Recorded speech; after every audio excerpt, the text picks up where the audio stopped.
Siapa lagi globalis? Globalis adalah yang mengatur tatanan dunia baru, bukan country. Ini saya harus puter-puter teman-teman atau sahabat semua biar paham.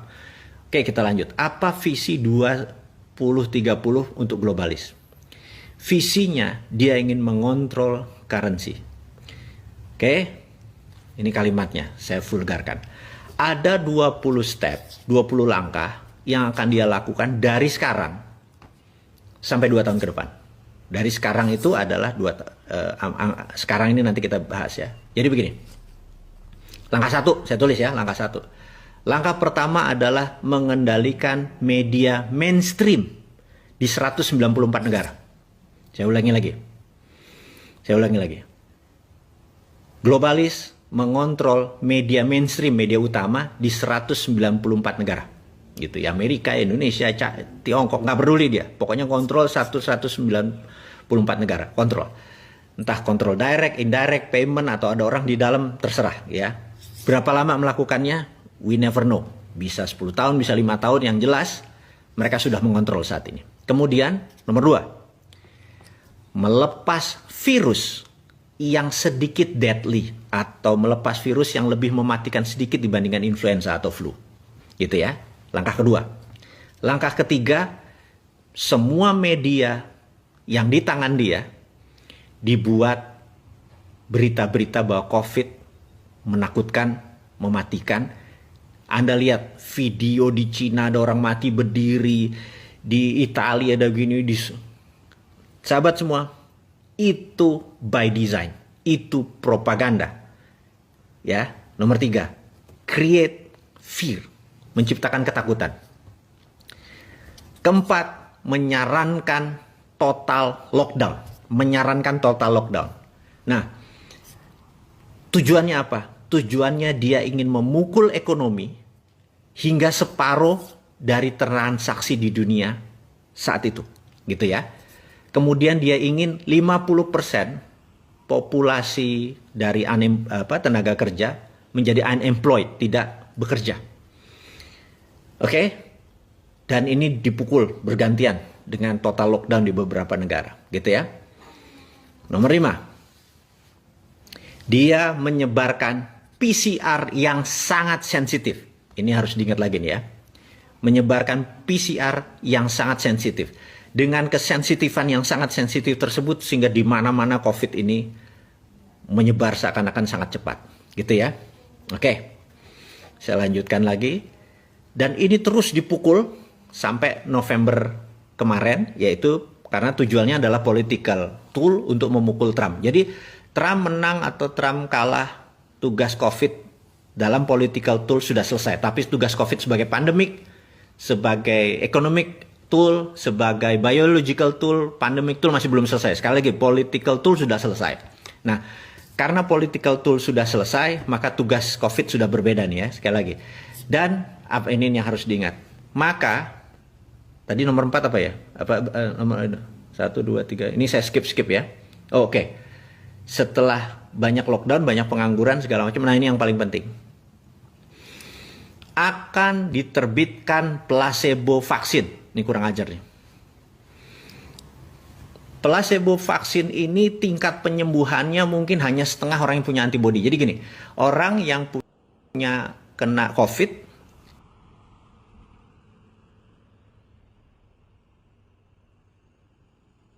katakanlah dia OTG tanpa gejala, kemudian dia sembuh, tubuhnya sudah ada antibodi.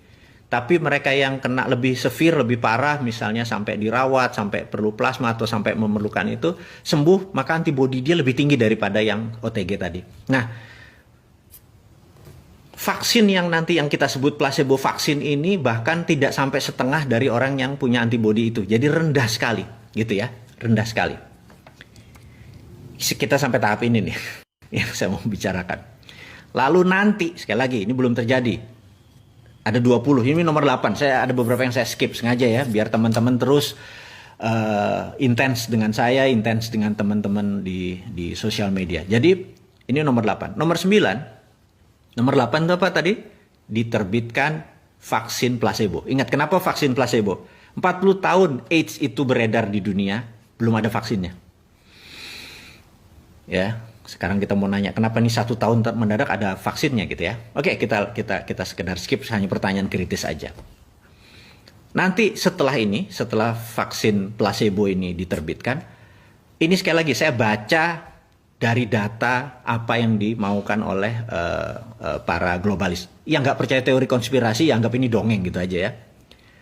Setelah ini akan disebar PCR yang low sensitivity. Jadi ingat ya, tadi disebar PCR yang high sensitif, sangat sensitif. Jadi semua orang akan jadi kena. Ini sekarang dibalik. Dia akan memberikan yang low sensitivity sehingga seakan-akan vaksinnya efektif. Ini sadis yang ngomongnya ya. Saya minta maaf nih. Jadi dengan ada PCR yang nanti disebar adalah low sensitivity, kesannya vaksin efektif. Oke. Ini apa efeknya? Efeknya manusia di seluruh dunia merasa vaksin, merasa sekali lagi, dan COVID terkalahkan. Di sini berita akan terus turun hilang. Tapi sekali lagi saya mau nanging gitu kalau Jawanya. Tapi COVID masih ada dan COVID masih satu level deadly atau mematikan daripada flu gitu ya. Jadi nanti Anda bisa bayangkan, kok kayaknya udah sembuh tapi bos ini mendadak 4 hari isolasi mandiri, 21 hari isolasi mandiri. Terus bergilir. Jadi tahun 2021 apa yang terjadi? Jangan harap Anda akan merasa bahwa ini udah take off. Anda di trap.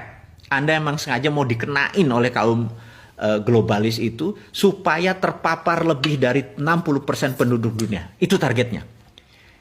Dengan terpapar itu dengan tingkat kematian 3-4%, hilang berapa puluh ribu atau ratus ribu manusia. Itu tujuan mereka, gitu ya. Dan sekali lagi ini teori konspirasi, Anda boleh nggak percaya. Weh, sakarepmu, bosman kok gitu, nggak sakit hati kita. Nah, lanjut ya. Nah, setelah tadi PCR tadi di low sensitivity, orang lupa, orang keluar lagi, tapi waduh, yang sakit, yang terpapar yang kesana kemari makin lebih cepat. Itu maunya mereka, dan ekonomi makin berantakan karena kita makin kikuk kok ini lockdown apa enggak, PSBB apa enggak, makin kusut. Dunia ke depan itu makin kusut gitu. Nah, lalu siap apa yang mereka luncurkan? Mereka akan meluncurkan digital currency, ini yang sebenarnya mereka mau. Gitu. Karena itu di tahun 2030 bukan 194 currency di dunia ini. Mungkin tinggal 100-an. Karena negara Afrika jadi satu currency, mungkin ASEAN jadi satu currency gitu ya, kayak euro gitu ya, jadi satu currency. Amerika Latin satu currency, jadi beberapa negara akan membuat gitu beberapa currency. Dan currency sekali lagi diduga di 2030 sampai 2045 digital currency-nya si globalis cabal ini atau kelompok society ini, secret society ini akan menguasai 60% transaksi dunia. Semua menggunakan digital. Dan dengan chaosnya ini, mata uang dunia akan mulai nggak ada nilainya, maka mata uang digital ini akan mulai berkuasa. Jadi mata uangnya, jadi dulu mereka mengontrol adalah venanya atau nadinya. Uangnya tetap dari negara-negara seperti Amerika, China, dan lain-lain. Nanti mereka ini ngontrol payment sistemnya, ngontrol uangnya, dan benar-benar fisiknya mereka kontrol. Itu cita-cita mereka. Jadi ingat, lihat kesamaan dari 1307 sampai sebelumnya, dari pilgrim atau peziarah-peziarah tadi, peziarah yang dari timur, dari Eropa segala macam, mereka sama, kontrol transaksi sampai saat ini. Jadi ke depan digital currency-nya akan dipakai adalah digital currency milik globalis cabal. Karena itu 2 tahun yang lalu dites dengan Libra, ternyata Libra disemprit oleh nasionalis. Ini sekali lagi diingat. Kemudian sekarang mereka mulai akan tahun depan, 2 tahun lagi, atau mungkin menurut saya mungkin tahun depan mulai diluncurkan. Itu adalah awal-awal. Nah, infrastruktur payment system seperti Alipay, WeChat Pay itu sudah di tangan mereka semua. Mungkin sebentar lagi GoPay, Dinaran disikat semua. Jadi sahabat semua mengerti bahwa saya sudah mengantisipasi ini dengan bangun Dinaran, tapi kalau saya melawan, kalau nanti Toto Globalis bilang gue beli saham lu, agak mikir juga nih gue, gitu ya. Tapi saya bisa selamat kalau teman-teman berhendak join, gabung, kita melawan Globalis. Gimana kalau Dinaran going public, Anda memiliki dinaran dan kita nggak memerlukan uang atau memerlukan jaringan dari mereka, kita buat tandingannya gitu ya. Terus apa yang nanti transaksi dijalanin pakai emasnya Indonesia aja gitu ya. Ini cuma CCM, cita-cita mulia, ini semua pengandaian-pengandaian saja. Saya sekedar mengingatkan bahwa 2030 globalis memang merencanakan akan menggunakan digital currency untuk menggantikan dolar. Sekali lagi. Jadi ingat ya, 1910 mata uangnya masih pound sterling yang menguasai 70% transaksi dunia, mereka akan menggunakan dolar dan 35 tahun kemudian mereka sukses. Dan apa yang mereka lakukan sekarang, 2019 pertama kali diluncurkan COVID, kan itu namanya COVID-19, 1 tahun kemudian tugas COVID supaya political tool selesai, ini sekedar saya sarikan. Kemudian selama 10 tahun ke depan mereka akan membuat digital, akan meluncurkan digital currency system di mana mereka akan menguasai dunia mungkin 2045. Dan sekali lagi teman-teman, saya sangat menyarankan untuk Anda mengenal dunia digital karena di 2030 ada penguasanya adalah semua digital. Kita tahu bahwa perusahaan-perusahaan besar akan berbeda aturan mainnya. Nah, singkat cerita teman-teman, saya memiliki video 24 video berjudul Visi 2030. Seluruh yang dilakukan oleh globalis cabal tadi, saya sudah punya antisipasinya, gitu ya. Ini bukan bullshitter nih, saya punya antisipasinya. Jadi counternya sudah punya. Kita adalah nasionalis patriotis.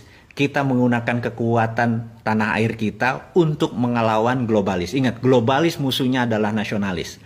Jadi ciri-ciri globalis ada global supply chain dan sebagainya. Nah, dengan ada yang mereka lakukan sekarang, kita kasih solusinya 24 video, ada video narasi, namanya Visi 2030. Jadi, kenapa saya buat Visi 2030 tersebut? Untuk mengantisipasi visi yang dibuat oleh para globalis. Mudah-mudahan teman-teman dimanapun Anda berada, Bosman ujung-ujungnya jualan. Memang Bosman jualan, gimana sih? Jokowi aja jualan kok, jualan jualan vaksin, jualan citra dirinya gitu ya. Dan sekali lagi saya mengingatkan teman-teman dimanapun, saya mohon maaf, kita potong dulu ya, karena itu baru nomor berapa tadi? 7, di mana saya ulangi, di mana mereka akan memberikan placebo vaksin, kemudian nanti ada PCR yang tidak sensitif, kesannya vaksinnya efektif. Kemudian akan diluncurkan digital currency. Itu nomor 10. 10 lagi apa, Bosman? Nah, teman-teman, itu tetap menjadi rahasia saya. Saya ada 2. Anda nonton video tadi, Anda pasti akan dapat jawabannya. Tapi video yang 10 langkah tadi saya buka karena saya udah tahu. Bahkan di bulan Maret sebenarnya kalau Anda saya udah ngomong tuh yang 20 step itu.